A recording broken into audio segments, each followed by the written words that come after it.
Instagram. I'm going to go live again with one of my co-authors named MiShawn Williams. She's writing a chapter for Believe Beyond with me. So what I'm going to do is, if you could just give me 1 second while I look her. MiShawn. MiShawn is a wine girly. So many years in the wine industry. I'm actually a certified sommelier. That means that I know a lot about wine. It means I have a stupid amount of flashcards. Hello, MiShawn. Here she is. Hi. You look amazing. I'm so glad to be able to chat with you in real life. I know, right? Yeah. Well, welcome to the Instagram Live. You said that you don't really do Instagram Lives that much, right? This is maybe my second, maybe. Yes. Well, thank you for Yeah. embracing the uncomfortable with me. I appreciate that. Yeah, it's good. I'm excited. I gotta keep pushing, keep learning, keep stretching. So I'm here Yes. for it.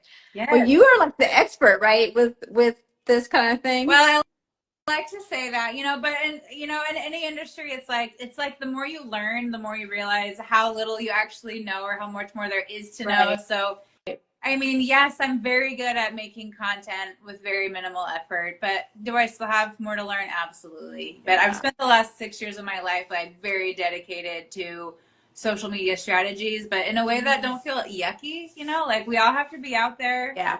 but it should feel good. It doesn't have to be like just constant noise or just, I never want to make anybody feel like they have to say something a certain way to go viral or whatever. I just want them to be authentic. And then I have the back end systems to make that a lot easier for them. But I love that. yeah. And in fact, I know we have a lot to get to today, but I was Yeah. just having this conversation yesterday with a group of like coaches and speakers and really talking about like how can you authentically be on the socials, even when it's not your zone of genius, let's just Mhm. say. It's Yeah. not the most, natural, comfortable place for a lot of people. So Yeah, and there's so many people, like you said, coaches and people that are like kind of magical too, and maybe they just feel like social media is like superficial and like there's definitely parts of social media that are not good for your energy to be consumed, right? So it's you got to have some really good boundaries, but I hope that in my work, I'm still early in my journey in my business in this, but I would really hope to connect with those exact same people because I've been to these retreats and like I'd love to learn Reiki and like I'd love to like enhance all these magical practices, yeah, but I also have this knowledge of the yeah, gram, and yeah, all these things. Like in my mind, like I think in reels, right? So somebody's talking to me and I'm like, oh my god, that's a nugget. I that needed to be recorded or whatever, yeah, or like there's so many little things that go off in my mind. So like I'd love to. The marketing people that always say niche down, niche down. yeah, Um, exactly. and yeah, I don't know. So, anyways, I would love to be of any service I can, especially to the magical coaches and, um, you know, consultants out there, I guess, who feel like it's not natural. Exactly. But I also feel like it's a visibility thing, and sometimes I Yes. wonder, do people do because I'll film people and then they'll say, oh, I hate the way I look. I don't like the way that I sound or whatever. And I worked with a realtor a couple years when I first started, and he's been doing this for 18 years. He has worked in multiple different areas, like across the state, highs and lows, market shifts. And I his wisdom came through, and all he could see was, oh my gosh, I have a belly. And I'm like, really? That's all you're hearing or seeing right now? Like, I'll ask one question and then all this knowledge will come out. And so that's one thing that's like sort of I'm not really sure how to address, because I feel like it's that visibility, or like we feel like, oh, who am I to talk about this Yeah. thing, or like somebody is more of an expert than I am, or whatever it might be. There's all these little thoughts that come up, and actually doing this book together has brought a lot of those thoughts up too, because I'm like, Yes. I don't know if I should be talking about this, or like, I don't know. But I told myself, I'm like fully committed to visibility. And even if that means being uncomfortable, I'm doing it. Girl, you just really pinpointed the exact thing I was thinking when you were talking about the visibility and being on video and putting yourself out there on social. It's like the same thing shows up in a book, you know, and you write your story down, and then as soon as it's gone, and you know, it's like, oh no, it's gone. It's like being published Yeah. as it is. Yeah. You have no idea. I've definitely been having like the like, ooh, like, did I put all that out there? Okay. But also, as you said, like really standing for being invisible, for, you know, who I am, what my story has been, you know, how are all of these pieces coming together to really reflect, you know, my message, really what I want to share with people, you know, what I truly feel is my purpose on the planet, which is to inspire and empower people to live a life of, you know, having it all and being fully self-expressed. Mhm. So those are the things, right? And so I also want that for myself. I'm also out to live that and have that. And so being a part of this particular book, Believe Beyond, I'm thrilled about it because I'm like, it is Yeah. stretching me. I am super, right? I am super excited. I'm not typically vulnerable. So to be vulnerable in the pages of a book, Yeah. it's like, ah. Yeah. So So tell me about your chapter. yeah, so you know, my chapter is called Living Beyond Limits, How to Have It All. And as I said, like I really got present to this idea of having it all, which is not a new phrase or new concept, but definitely grasping it from a new place of really defining your all from where you are and what's important to you, not from what other people or exterior influencers are saying your all should be for you to feel successful, for you to feel loved, for you to feel beautiful, for you to feel like, you know, your life is working, right? So my chapter's about that, and you know, where are my influences, and how do you identify the limiting thoughts and beliefs that we have, and to practice getting over and beyond them. So yeah, so I'm really excited about it. It's I feel like my message is finally kind of coming together. It's something I've been saying as a phrase, like having a life of having it all, being fully self-expressed, but now it's like coming together as a really a purpose-driven message and direction. So Yeah. I love that. Do you feel a pressure or even just a desire to kind of like bridge the gap between your chapter and like your wine consulting business? Are you happy having them? They're a little bit separate, right? Is that okay Yeah. with you? Or do you feel like they need to be joined somehow? You know, that's a really, really great point. And in this case, I guess I didn't do a lot of, you know, connecting the dots Yeah. there.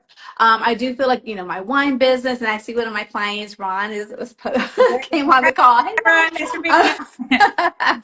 um, but I feel like wine has definitely been a passion of mine. So I truly believe it's like you follow your passion or you live your passion, but really, you know, where you get fed is pursuing your Yeah. purpose, right? So like that is, you know, if you're clear, getting clear on your purpose, pursuing it, then the joy is going to come, you know, your passions will show up inside of living that purpose or getting clear on it.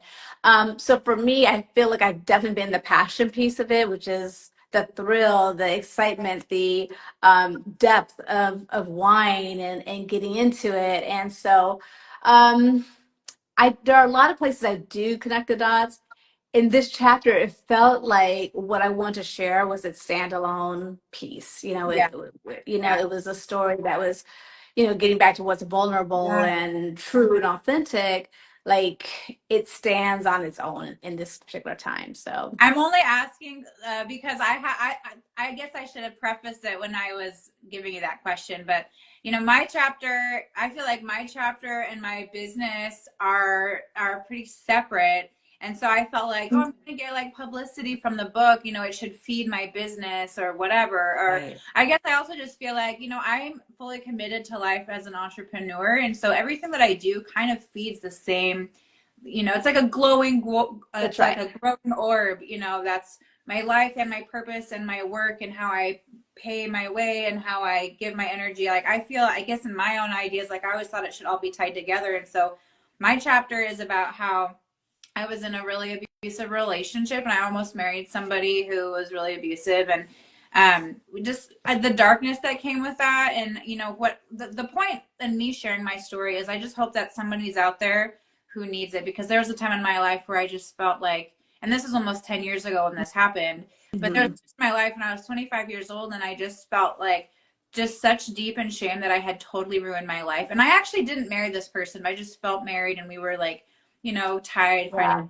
Yeah. and then we had children together, and so it just felt like that, and we were I'd had a date to get married. And I just remember looking at him, and I was Mm. like, oh my God, I'm 25 years old. My entire life is ruined. Like, the weight of my choices has ruined everything. And all there's left to do now is just get by for the next 75 years. And then I can just die, and like this will Wow.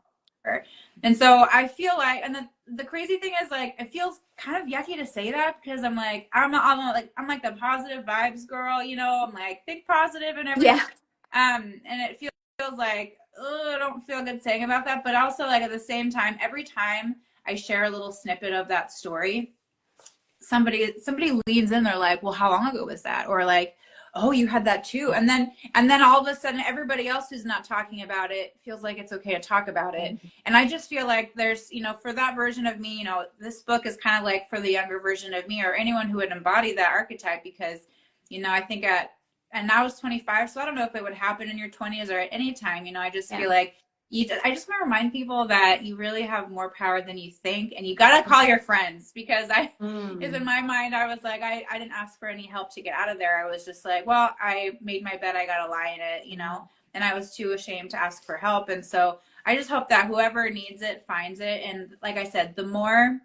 I share little snippets here and there, the more somebody is like, oh yeah, like, then no judgment. But instead Yeah. of that happened to me, or like, oh my gosh, my sister's going through the exact same thing. No joke. This happened just last week when I was having coffee with two ladies, and I was talking about the book, and we were there for a meeting to plan something. And then I just, just side note, I'm doing this book, and then I tell them just really one sentence Yeah. what the book's about, and they're like, they just lean in, they're like, what? And it just, the whole energy of the table totally shifted. And I just feel like, this is a good sign from the universe that, yeah, this is what I'm meant to do. And I Yeah. did sort of tie the gap between the two worlds. I was like, I lost my voice once, and like, I know what it's like to feel with that regret. And so, like, for me, I always say, like, live life on fire. But Mm. I Love. lost my voice, and now I want to help you guys find your voice, and like find your visibility and find peace with that. So that's kind of the tie-in. But I feel like it doesn't have to tie in. Like you said, your story is a standalone, and like, we're dynamic Yeah. people. Like, we're not just our business. But I don't know. I guess I just went all in on that route.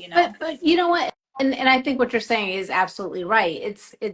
It goes back to the old saying, like, people want to work with people they know, like, and trust, right? Yeah. And so sometimes when we share our story, we are developing relationship with people, Right. whether it's afar at the start, Mhm. but then as people get to know you and they get to know your story, people are curious and they want to find out more about, Right. or the trust starts to get formed, Mhm. where if they're looking for your business or our businesses, then it's like, okay, maybe I feel a little bit more safe Yeah. with this person, or I'm willing to have the conversation with this person because they have opened the door for me, Mhm. to start with that relationship. So Yeah. yeah, Well, I love it.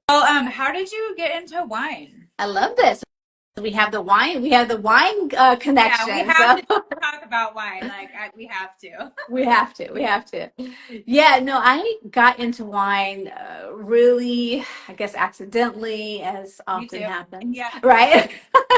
So, I tell the story that, it's 2009 and I was on a tasting trip to Sonoma where my boyfriend at the time and I went on like a little cycling trip through the vineyards and went and stopped at the different wineries and tasted different wines. And it was the first time I realized, how different wine can be from one uh, style of varietal. Hmm. And so it really blew my mind. Like, okay, just because it says Chardonnay doesn't mean it's going to be Chardonnay the Yeah, same every especially. time. You know what I mean? Yeah, yeah. So that was so eye-opening. And, we started going down that road and started to learn more about wine. Is one of the things that, I tell the story that on that trip I fell in love with wine and I fell in love with the man, and so the man and I got married.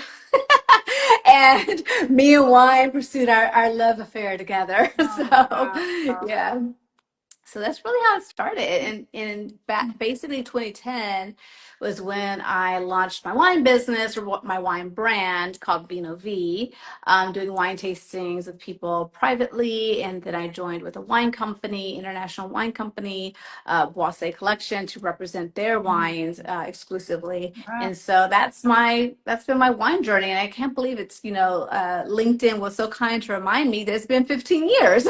As of yesterday. So, Yeah. so Congratulations. yeah. That's Yeah. incredible. Yeah. So on a Thank day you. to day, like what do you do for your business? What does that look like? That's a great question, and I kind of touch on this a little bit in the book, speaking about letting go or moving beyond limitations. Is that in the last 6 months, I've also kind of moved my life to Mexico. So, What? That's amazing. yeah, So jelly right now. yeah. I'm so happy for you. Thank you. So it's been different day to day, in terms of, part of my journey has been like tasting through wines down here. But on a regular, it really is, my business is really about like reaching out to people who maybe want to find ways to celebrate moments in life and Mhm. bringing wine into that equation. So doing wine tastings with groups, helping companies and business owners really gift. So I have clients, so I'm talking to them about their gift strategy Wow. throughout the year and at the end of the year. And then I have members who are the people I love my members, because these are people I'm talking to regularly about what their preferences are, and what's coming in their shipment and all the kind of fun. It's just fun stuff that I get to know Yeah. those people the most. Yeah. Yeah, and I know that you had like a wine history too, and so Yeah. tell me Yeah. about that, because we didn't lightly touched on it. Wine life is so fun, honestly. Like, okay, so what was it? So I like left that scary relationship, and then I started waiting tables. I was like living in my friend's basement, and so I was like, oh, I should start a business. And so I started a wedding planning business. And I remember, and I was like, okay, I'll be the wedding day, like day of coordinator and everything. Yep. And so then I was kind of like doing those two jobs at the side. And then one of the weddings that I was like the co-coordinator, because these are big productions. Like you need Yeah. a whole team to make these things happen. And so I did so I went to Walla Walla, Washington. I'm sure you heard of it if you're in wine world. Yes. And it was really great seeing the wine industry, because I came here in 2000 when I was in fourth grade, and I thought it was like a really lame small town. And we have our state penitentiary here, and then like we have all these, like, we're really famous for our onions and like Okay. our agriculture. We have really good onions up here. Okay. Yeah, like an apple, like a single Really? onion. I'll Yeah. Anyway, so try that that. was a lame town. Like I meant for so much more, and so I left, and I just was like, I'm never going back to Walla Walla. But then because I was recently single and I had a 5-month old, I was like, I need help. I need my family. But then like that was the year where I just like I saw the tourism coming into Walla Walla, and I saw people Yeah. doing vacations, and I saw like the luxury side of it too. And I just like I had only seen like the really run down side of it growing up here, and so I just my whole perspective changed. So, anyways, I helped work at this winery, and it was one of like the first, like now there's like 200 wineries in Walla Walla, Wow. or more or less, but it was one of the founding 4 wineries, started in Wow. 1984. Wow. And it's huge. It's huge. It's beautiful. It has a giant production facility, and they actually outsource a lot of the production too. So it's huge. It's a huge facility, and the grounds are gorgeous. And then our town is really seasonal, and so it really dies off in the summer, or in the winter, I mean. And so waiting tables was very like barely happening, and so I was like, well, I'll have to get another job. Yeah. I was like, hey, I'll go work at that winery that I helped that wedding at. And then I started working in the tasting room, and then I worked my way up to the wine, worked my way up to the events manager, which I at the time I was like, that's my dream job, because I have Yeah. this wedding business. I'm doing events all the time, so I was Miss Like, Hospitality. Like yeah. corporate Safeway buyers would come in, and like Wow. we had a bungalow, and it was my job to entertain them with no budget, no time constraint, just make sure they had a great time. Amazing. And I was like, I'm the girl for Yeah, that. I can do that. Yeah, I can do Yeah. that. Oh, you want to try that? No problem. I'll open up for you. Oh, you want to go get the library wine? You got it. Like, you Woo. want a like vertical tape? Absolutely. It Oh my was so God. fun.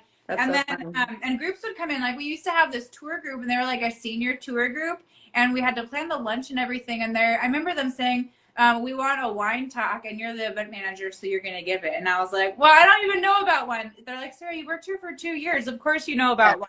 Yeah. And so, but I had never really like given a presentation for an hour before. I was like, "That's so much, you know." Yeah. Like I give my spiel every time a customer sits Yeah. down, but like, what do I do? Like a Anyway, whole, yeah, tasting yeah, education piece. Yeah. yeah. And then we went into soil and like the history of the Walla Walla region, and like we totally built it up. And I had a little microphone, like a little Britney Spears microphone, and I went into all of their hearing aids because it was like a senior tour. It was so, but it Yeah, was so great. They that's so loved it. cute. Yeah, I That's taught awesome. weddings, and like I was giving tours of the wine facility, Wow. and I'm just a professional extrovert, so I just ate that up. But I had to get out of it because that I'm a single income earner, and for whatever reason, the wine industry can be kind of confusing sometimes too, because in that particular location, I just wasn't able to get paid enough to just not split rent. And Yeah. so I got to the point, my daughter was growing up. She was 2 and 3, and I had a roommate, and we were going through the terrible twos and trying to sleep train, and this girl's Yeah. screaming, but I have a roommate. And, it just was not That's a good tough. situation. Yeah. It sounded good in theory, but it just wasn't. And I just got to the point where I was like, I need to make this much. And I reverse engineered my dollar amount. I was like, to pay my rent without splitting it, I need to get paid $24 an hour, and you're paying me 15.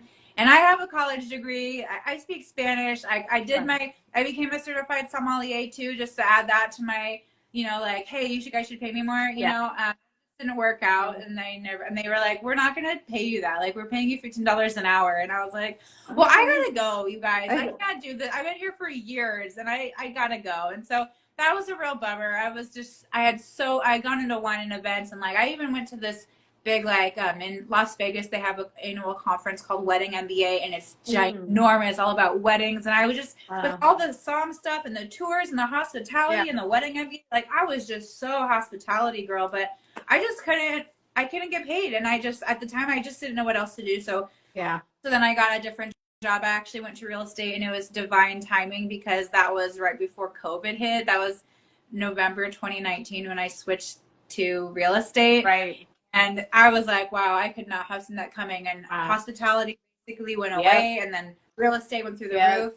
So that was just really special. But that was the job where the owner was like, hey, we need you to do social media. Can you do it? And I was like, oh, really? Okay, I guess I'll figure it out. Wow. And then I did, so it all worked out. But it all comes full circle, comes back around, right? That chapter in wine, like, I didn't get paid very much at all. And there was always a lot of drama, restaurant, kitchen drama, whatever. But like, it was so much fun. Yeah. It was such a fun chapter in my life. It really was.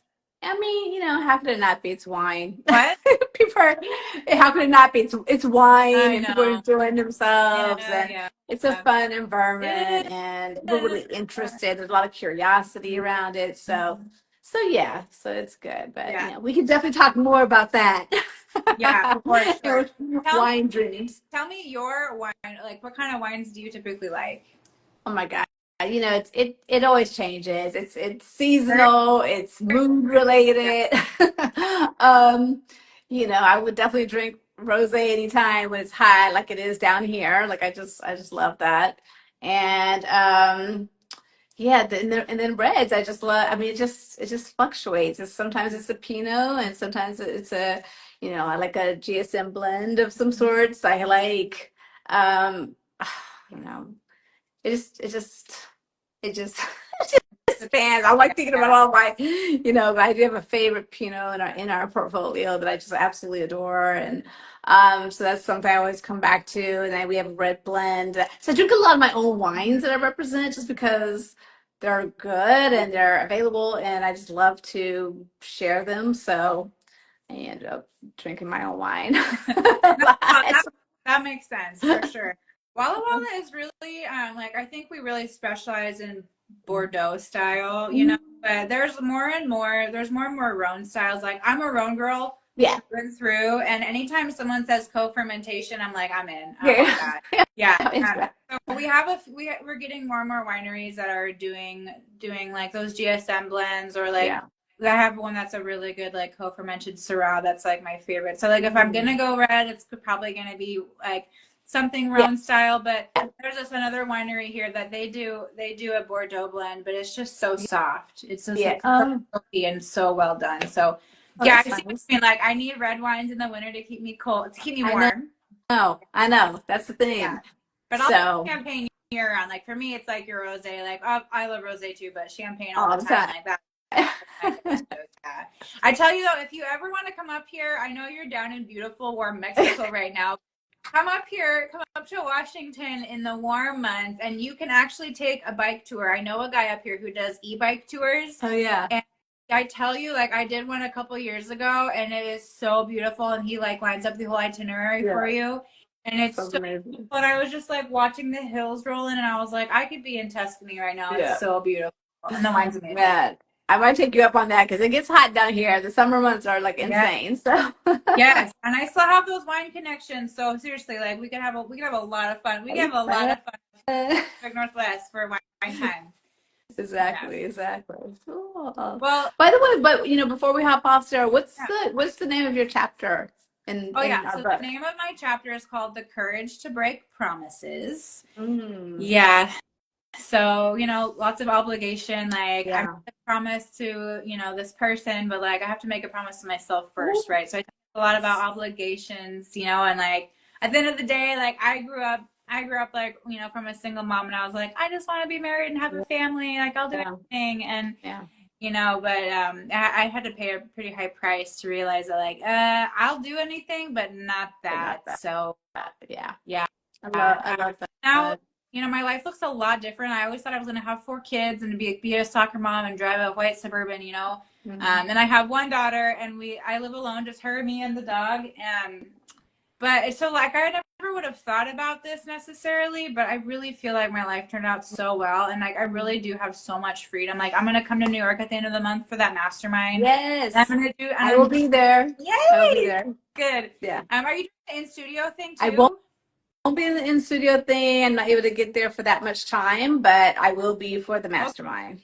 Okay, well So, that's so and exciting. for all of our pictures in front of our billboard in Times Yes. Square. Exactly. Where? Oh my God, I'm so excited for that. Yeah. Well, so, okay, when we wrap this up, let's see. So the book's coming out tomorrow. So February 12th, we're going to be a Yes. launch day. You can buy it tomorrow. Don't buy it. It's not available. Yeah. Do it tomorrow.